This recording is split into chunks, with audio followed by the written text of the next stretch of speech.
Hello, bienvenue dans un nouveau carnet de bord. Aujourd'hui on est lundi et je démarre ce carnet de bord avec un nouveau sweat de chez Muse. Je suis très contente, je l'adore, il est trop joli, c'est une petite lectrice. Bref, je viens de conclure le carnet de bord précédent et je vous parlais des Brumes de Riverton de Kate Morton que j'ai terminé aujourd'hui. Du coup, je commence une nouvelle lecture et ce sera donc le Paula Hawkins, Celle qui brûle, que j'ai reçu de la part de Pocket. Si vous voulez en savoir plus sur ma lecture de Celle qui brûle, j'en parlerai beaucoup plus en détail dans une vidéo dédiée puisque c'est une lecture qui a été sponsorisée par la maison d'édition mais que je suis très contente de lire parce que c'est une autrice que j'apprécie.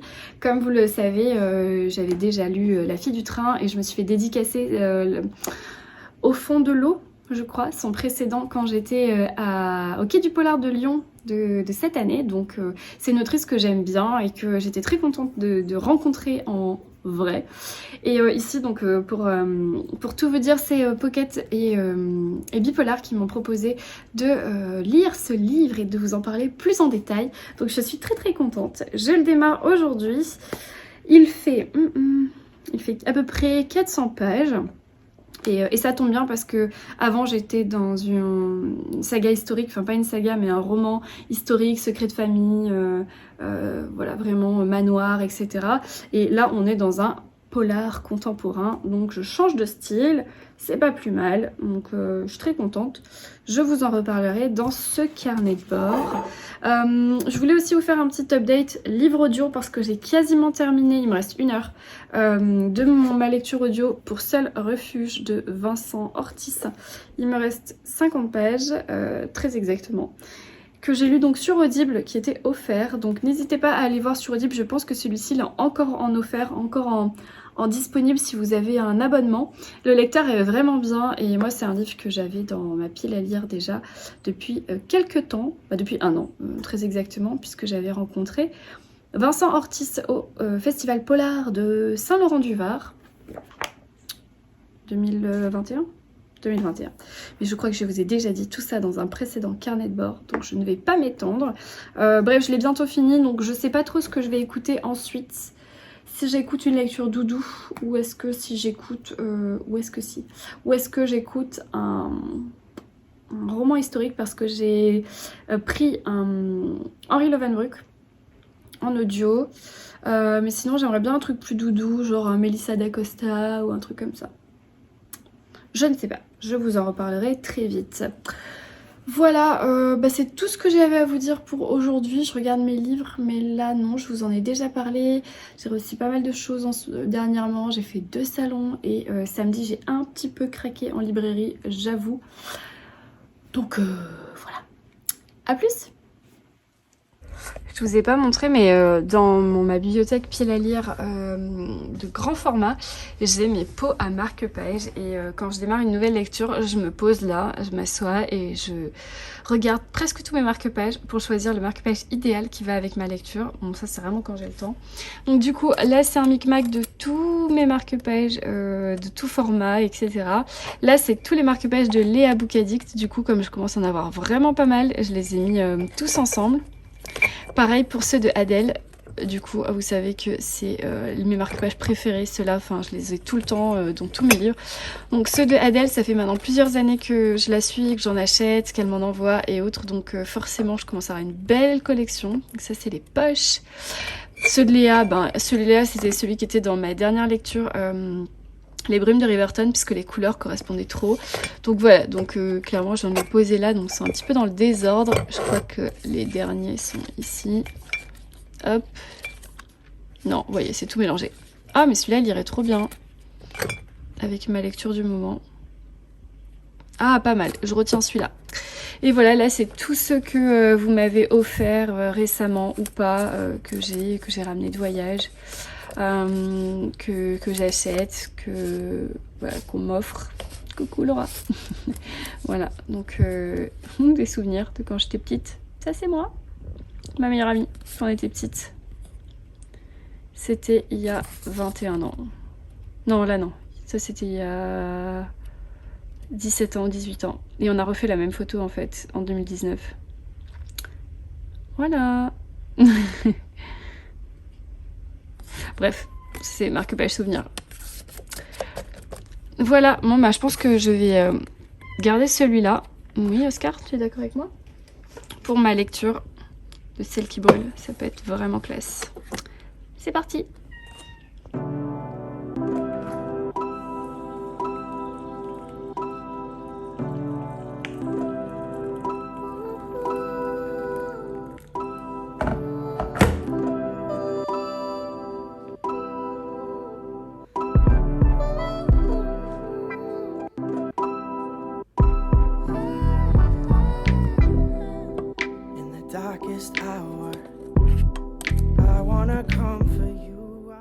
Je viens de me faire un thé montagne bleue de chez Palais d'été que j'avais reçu dans ma box, ma thé box de Paulo Coelho, dans mon mug un peu automnal quand même, offert par Laura, et il sent trop bon.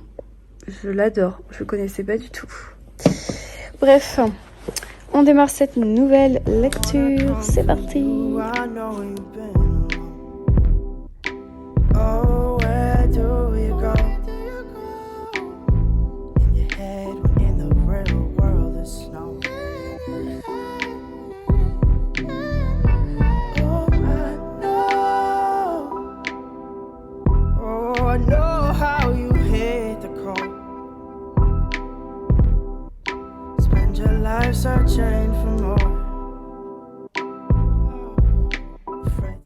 Hello, aujourd'hui on est jeudi et c'est dans mon habit de lumière que je vous retrouve pour vous parler de ma lecture audio que j'ai terminée. Du coup, j'ai écouté Pour seul refuge de Vincent Ortiz aux éditions Pocket.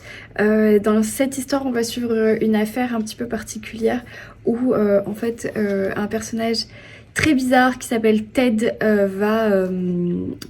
va prendre un peu en otage un juge, le juge McFerty, qu'il va trouver sur la route. Et c'est littéralement parlant, il va vraiment le trouver sur la route. Et à la suite de ça, on va les suivre dans une espèce de course-poursuite / remontée dans le temps, dans la neige. On est dans le Montana, aux États-Unis. C'est une ambiance très ouatée, très vraiment glaciale. Enfin voilà, on est dans cette ambiance et en même temps on fait face aux souvenirs du passé où on sent que des choses vraiment pas cool, type torture, type viol et autres ont eu lieu. Donc on sait pas trop où mettre en place les pièces du puzzle et c'est plutôt bien fichu, même si bon la fin on l'a un petit peu vu venir, mais franchement j'ai passé une bonne lecture, enfin un bon moment d'écoute en tout cas avec celui-là. Donc il a eu le Grand Prix des enquêteurs, si j'arrive à lire à l'envers, oui, le Grand Prix des enquêteurs, donc de chez Pocket, voilà, polar, et c'était pas mal, franchement c'était pas mal. C'était mon premier de Vincent Ortiz, c'est un auteur que j'avais rencontré au Festival du Livre de Saint-Laurent-du-Var l'année dernière, que j'avais pris complètement par hasard puisque c'était juste parce que j'avais vu passer la couverture assez souvent sur les réseaux sociaux et je m'étais dit tiens ça m'a intriguée, donc j'avais pris ce livre pour connaître l'auteur et c'est une agréable surprise, donc c'est pas impossible que je continue à lire du Vincent Ortiz du coup. Donc voilà, si vous souhaitez aller écouter, il est dispo sur Audible. Si vous avez un abonnement, il est offert, je crois. Il fait partie de ceux qui sont inclus dans l'abonnement. Je ne vais pas laisser mon marque-page dans le livre. Et du coup, ma nouvelle lecture audio que j'ai choisie tout à l'heure, j'ai écouté à peu près 5 minutes, c'est le tome... Ouh, allez. Oups là. C'est mieux. C'est le tome 1 des héritières de Lovenoff de Corinna Baumann que les filles m'ont offert pour mon anniversaire. Donc le gang des tote bags m'a offert pour mon anniversaire, mais c'est une belle briquette de 800 pages je crois. De 700 pages pardon. Et que voilà, c'est un grand format, c'est lourd, c'est gros, c'est beau. Ça vient de chez Charleston, donc typiquement, si vous le savez, je le fais souvent avec les Lucinda Riley, soit je les prends en numérique et je les lis sur liseuse, soit je les prends en audio, parce que je trouve que c'est pas hyper agréable de lire sur des gros livres comme ça. Donc voilà, je viens de les prendre sur Audible, la voix de la lectrice a l'air assez agréable. Donc je vais le commencer, enfin là j'ai écouté 5 minutes, donc on va dire que c'est déjà commencé, mais je vais l'écouter là cet après-midi parce que je vais aller à la poste, emmener vos commandes petite lectrice et je dois aussi passer à la pharmacie, donc je vais aller à pied. Vous savez, des fois je traverse un peu ma petite forêt là pas loin de chez moi. Je vais aller à pied et je vais l'écouter et je vous ferai un petit retour rapidement. J'ai des antennes là, j'ai mis de l'huile dans mes cheveux pour hydrater. Très bizarre. Voilà, bref, je m'égare. Sinon, niveau lecture papier, je suis toujours dans le Paula Hawkins, Celle qui brûle. J'ai dépassé la moitié de quelques pages, vraiment je suis à la moitié.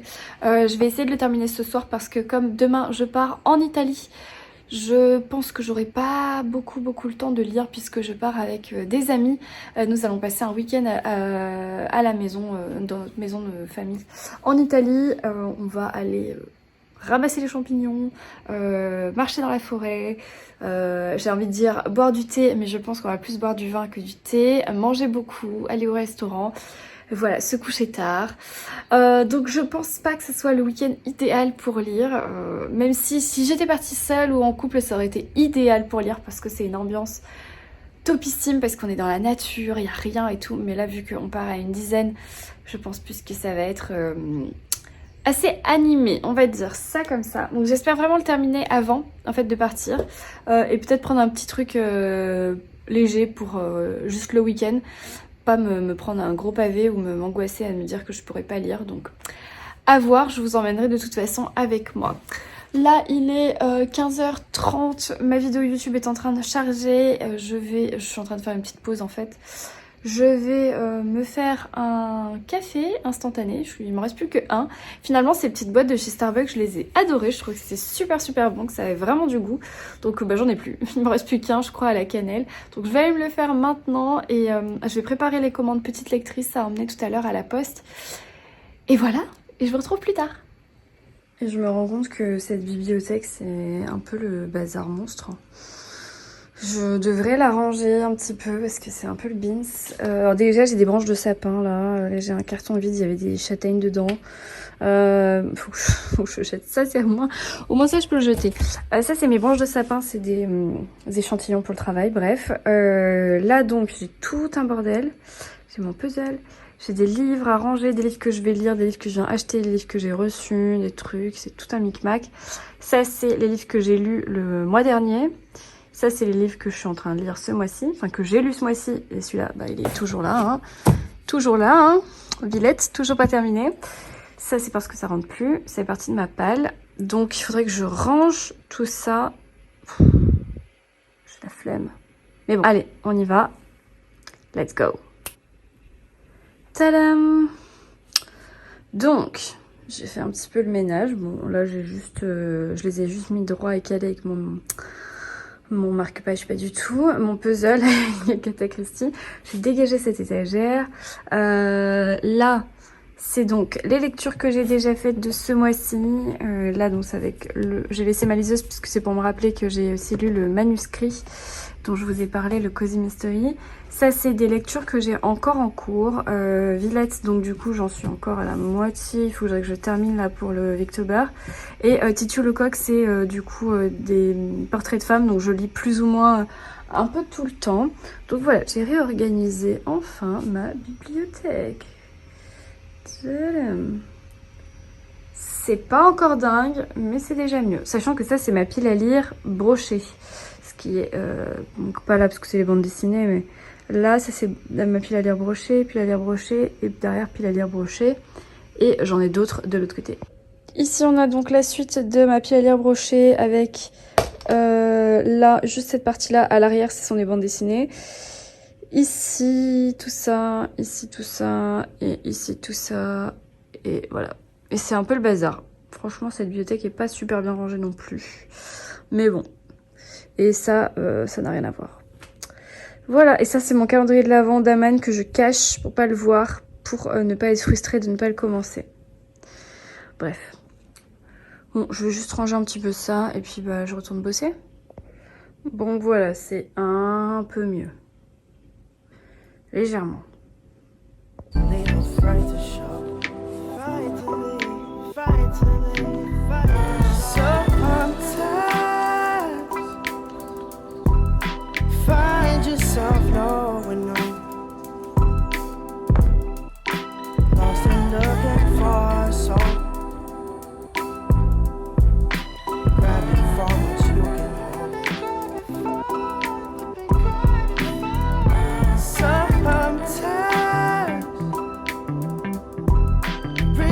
There's nowhere to go. 'Cause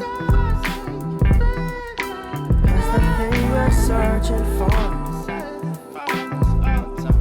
is just waiting back home.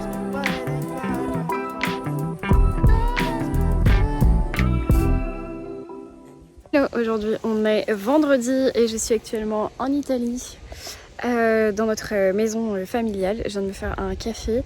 On vient d'arriver après 4 heures de voiture, donc c'est un peu détente. On est là entre amis, donc je vais pas beaucoup lire, mais sinon j'ai bien avancé Celle qui brûle de Paula Hawkins. En fait je me suis endormie hier, il me restait 40 pages, donc franchement j'étais presque sur la fin, donc je pense que je vais les terminer là ce soir. C'est vraiment pas mal parce qu'en fait au début j'avais peur que c'était un petit peu brouillon, on passait d'un personnage à l'autre sans vraiment comprendre le lien, et surtout c'est qu'il y a un personnage qui est assez faible mentalement, et tous les soupçons pointaient sur cette personne, et c'était pas plutôt grossier quoi. Enfin je trouve que c'était pas super intelligent d'avoir fait ça comme ça, mais en fait c'est pour mieux noyer le lecteur, donc parce qu'ensuite ce fameux doigt se pointe sur plusieurs personnages. Ici on va avoir des figures féminines assez torturées qui ont eu des passifs plutôt difficiles. Donc en fait on est aussi sur le thème de la vengeance que j'aime bien.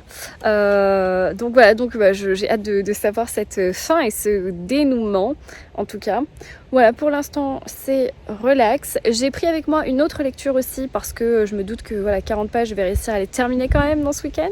Et puis j'ai pris un livre que je vais lire avec Florence qui est Nous sommes cruels de Camille de Peretti, qui est un échange épistolaire de mémoire qui reprend un petit peu je crois les liaisons dangereuses ou quelque chose dans le genre.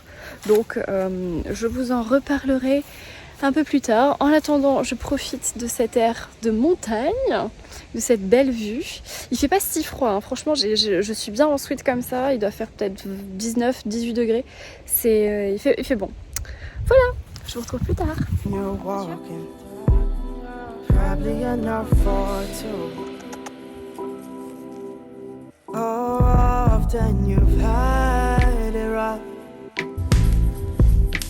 Also had your cup filled up, and we both know every time you come around, every time you return, I see it in your tired eyes. I see that you still have more to go.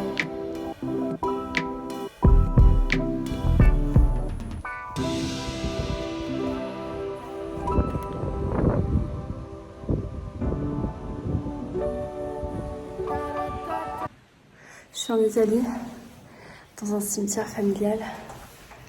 C'est l'orage. Je suis toute seule dans un village perdu. Et ça m'apaise tellement. Parce que ça, c'est notre famille. Voilà, il n'y a personne. C'est tellement paisible.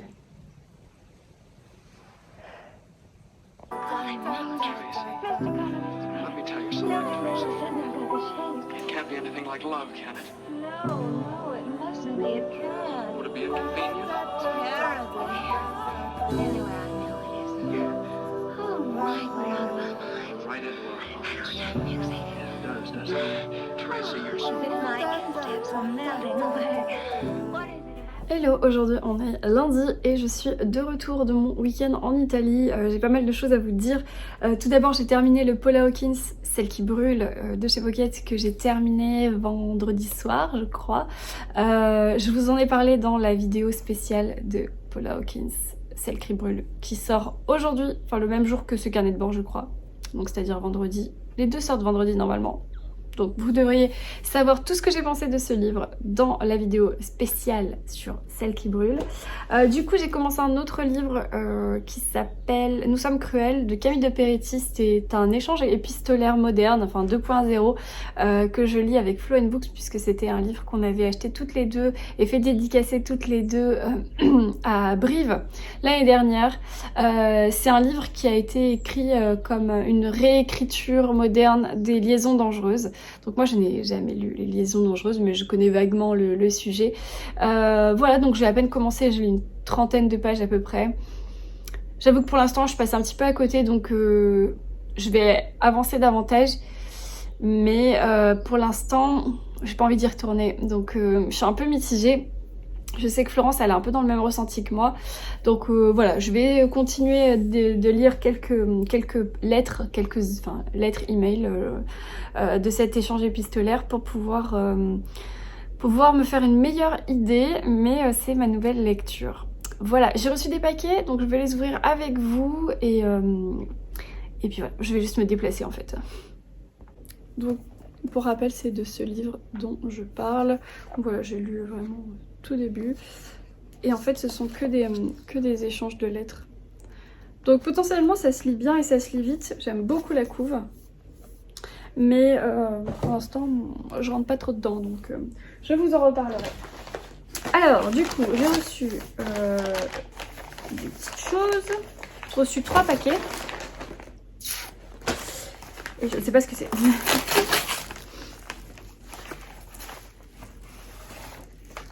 Alors, j'ai reçu un paquet de chez Pocket. Je ne le savais pas.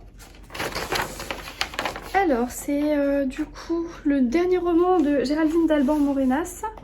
J'ai déjà lu cette autrice, moi. Elle voulait juste être heureuse. J'ai lu quoi d'elle? On ne meurt pas d'amour, voilà. Bah oui, je l'ai lu. On ne meurt pas d'amour. Ah, mais je savais pas qu'elle allait sortir un nouveau livre. Bon bah merci Pocket. Alors de quoi ça parle? Elle l'a quitté la semaine dernière, plus exactement le mardi soir de la semaine dernière à 21h15. La nuit d'avant, ils ont fait l'amour 3 fois. Elle ne sait plus très bien quand exactement. Ce n'est pas très important. Dans les mois noirs et les nuits blanches qui suivirent, Dans les mois noirs et les nuits blanches qui suivirent, elle se demandera longtemps comment un homme peut faire l'amour 3 fois dans la nuit à une femme qu'il va quitter le lendemain. Peut-être justement parce qu'il sait qu'il va la quitter, il jurera que non, la veille, il ne savait pas. On se souvient toujours des jours qui bouleversent nos vies parce que sur le moment, on pense souvent que tout est terminé, alors que finalement, c'est ici que tout commence. Pas mal. En tout cas, dans son livre « On ne meurt pas d'amour », c'était une relation... très toxique, intense sexuellement et autres, et ça m'avait un petit peu pas perturbée mais un petit peu gênée. Qu'est-ce qu'il y a, Oscar? Je peux rentrer. Je crois que ça faisait partie d'une rentrée littéraire de chez Plan à l'époque et voilà, j'étais très contente d'avoir découvert. Donc du coup merci beaucoup Pocket. Par contre je suis pas ultra fan de vos nouvelles couves en fait, parce que j'aime beaucoup le dos là, les nouveaux trucs sans l'image, mais ces couves brillantes et molles, j'aime pas trop. Bref, merci Pocket, ou merci Géraldine Dalban-Morenas, mais je pense que c'est plutôt Pocket parce que je ne crois pas qu'il soit dédicacé, non. Ah, mais elle a écrit, elle voulait juste être heureuse, oui, bah c'est ça. Non, mais j'ai rien dit. C'est donc le deuxième, j'avais lu le premier. J'avais bien aimé l'écriture.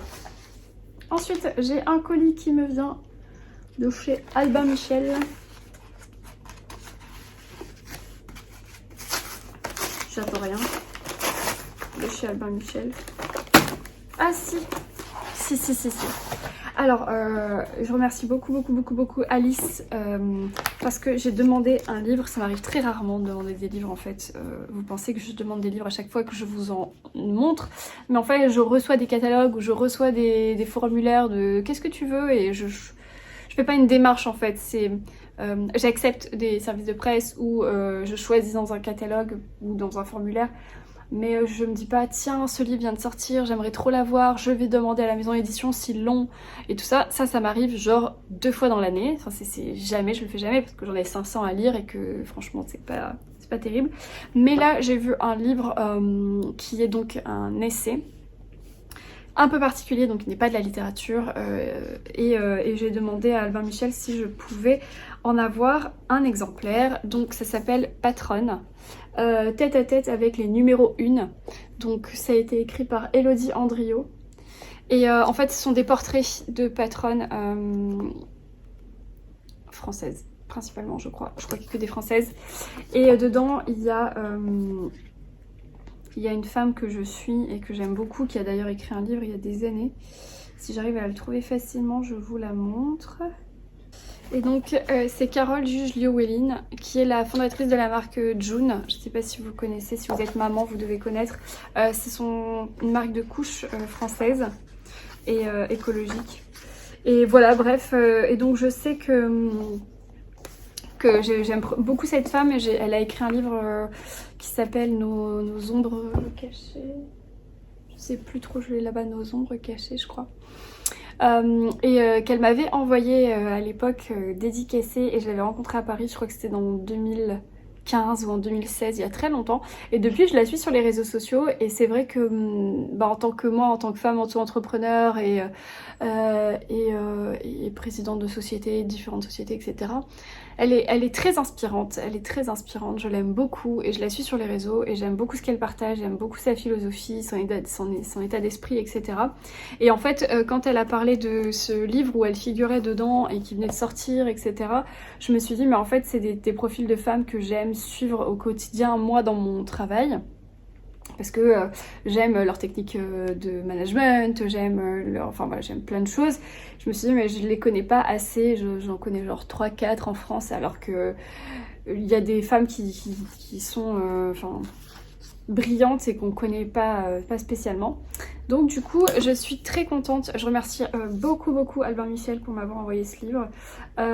Donc du coup c'est Patronne de Élodie Andriot, tête à tête avec les numéros 1.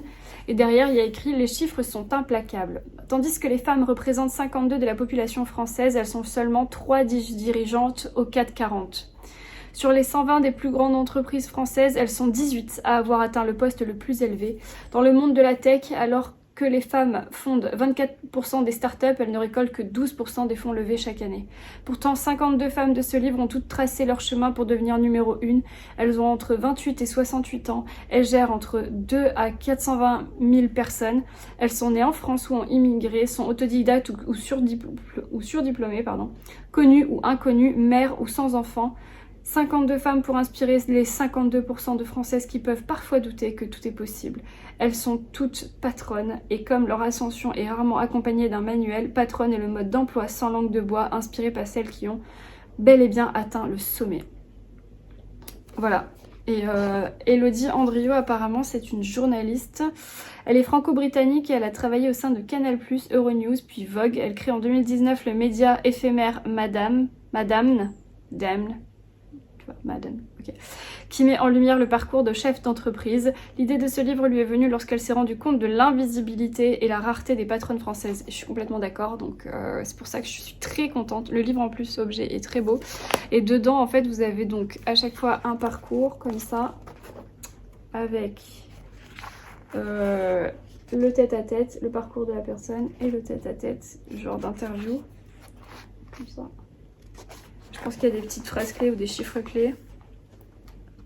Ouais. Donc voilà, donc je suis très contente. Si ça vous intéresse, je pense qu'il est déjà disponible en librairie et il coûte 22,90 €. Voilà, donc je suis très contente. Merci beaucoup Albin Michel. Je vais le laisser sur ma table basse et je vais lire ça. Ensuite j'ai reçu un colis des éditions du Cherche Midi.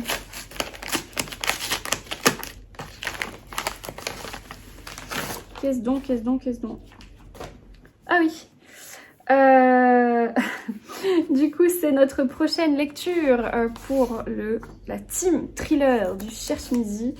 Donc, c'est le nouveau roman. Je rigole parce que la dernière fois que j'ai lu un roman de lui, je l'ai abandonné. C'est le nouveau roman de Dan Fesperman, non officiel. J'aime beaucoup la couve par contre. Non officiel donc, du Cherche-Midi. Et j'avais abandonné à l'époque Écrivain public en 2018, on l'avait lu dans la team thriller aussi du Cherche-Midi et j'avais abandonné, je sais pas pourquoi, je n'avais pas du tout accroché à l'histoire. Donc là j'ai un petit mot parce que Benoît m'a écrit, j'espère que ça ne sera pas ton deuxième abandon. J'espère aussi, je donne une seconde chance, une seconde chance, merci Estelle, une seconde chance à Dan Fesperman. Alors, de quoi ça parle ? Vous êtes fan de John le Carré et du Bureau des légendes, réjouissez-vous. Alors, je ne suis fan de ni l'un ni l'autre. Ça commence bien. 1979, Berlin-Ouest. Hélène Abel Schwartz est engagée par la CIA pour s'occuper des résidences sécurisées destinées aux agents en mission. Une nuit, alors qu'elle se trouve dans l'une de ses planques, elle est témoin d'une scène troublante impliquant un agent de haut rang. 2014. Paisible retraitée, Hélène et son mari sont assassinés dans la ferme du Maryland. Leur fils, mentalement déficient, est suspecté du meurtre. Anna, leur fille, convaincue de son innocence, engage alors un détective pour faire toute la lumière sur cette affaire. Avec lui, elle va découvrir les activités passées de sa mère et apprendre à ses dépens qu'il y a de dangereux fantômes qu'il n'est jamais bon de réveiller. Dan Fesperman fait une nouvelle fois preuve de son talent prodigieux d'écrivain en s'inspirant ici de faits réels découverts dans les archives de la CIA. Évoquant la vie des femmes et leur rôle très particulier au sein du service de renseignement le plus puissant de la planète, il lève le voile sur une incroyable histoire qu'il restitue avec une tension constante et une puissance romanesque rare. En soi, le sujet a l'air cool. Donc pourquoi pas. Il fait 493 pages. Ça a l'air plutôt aéré. J'aime bien, il est rigide mais souple. Je sais pas comment te dire. Il est rigide droit comme ça, mais il est souple dans la pagination. C'est agréable. Donc je vais lire ça pour le mois de novembre. Donc très prochainement, je pense. Plutôt en début du mois, parce qu'en fin de mois, j'ai des lectures prévues avec Florence notamment. Donc merci beaucoup au Cherche-Midi. Pour info, il sort le 17 novembre. Voilà, donc j'aurai le temps de le lire pour vous en reparler. Ça c'est cool. Ça c'est très cool. Hein. Bon 3 livres complètement différents reçus aujourd'hui. Enfin ce week-end parce que j'étais pas là. Et je remercie encore beaucoup les maisons d'édition. Pour ce qui est de ma part, je vais vous laisser là pour ce carnet de bord. J'espère que vous avez passé un bon moment en ma compagnie, que vous avez pu noter quelques lectures, vous avez eu des inspirations. Moi je vous laisse, je vous retrouve la semaine prochaine dans un nouveau carnet de bord. En attendant, je vous souhaite de très très bonnes lectures, un très bon week-end, une très belle semaine. Et je vous dis ciao. Find yourself nowhere, no. Lost and looking for